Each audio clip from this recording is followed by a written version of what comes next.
araw po sa inyo lahat. Nandito po ang iyong lingkod. Masaya po ako dahil may laman na po ang aking munting tindahan.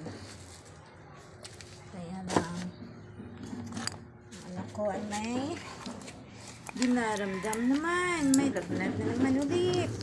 Kasi nagkaroon na naman siyang tunsit.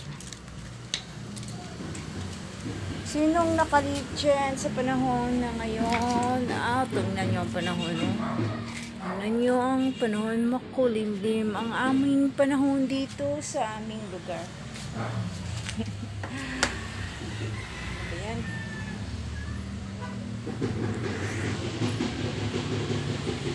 Galing sa higaan, walang sukay. Kaya ganito ang ano. Tingnan nyo, tingnan nyo, tingnan ang buhok.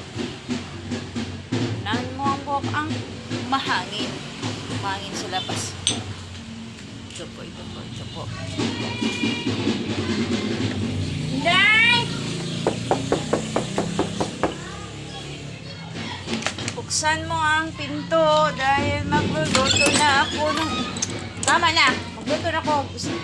Sabi ko sa'yo, pagkatapos ng pagdating ng oras ng 5, stop na. Dahil magluluto na ako ng ulam. Tingnan mo yan.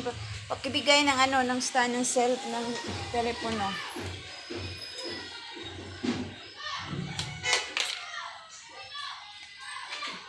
Napaka madilim sa bahay namin dahil hindi niya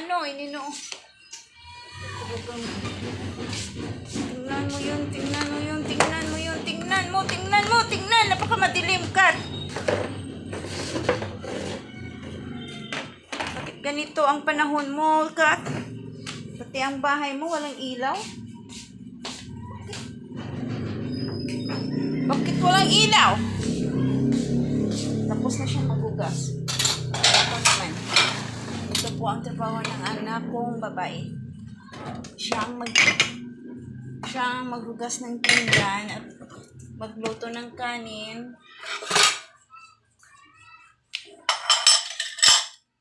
May tumutulong na po sa akin. Wala ko lang yung mag-isa. Tulong. Magdala po yung anak kong babae. Sa akin lang ang trabaho. Anak ko lalaki, hindi yan tutulong sa panggawa ng bahay. Kasi pagod na siya dahil sa kanyang trabaho.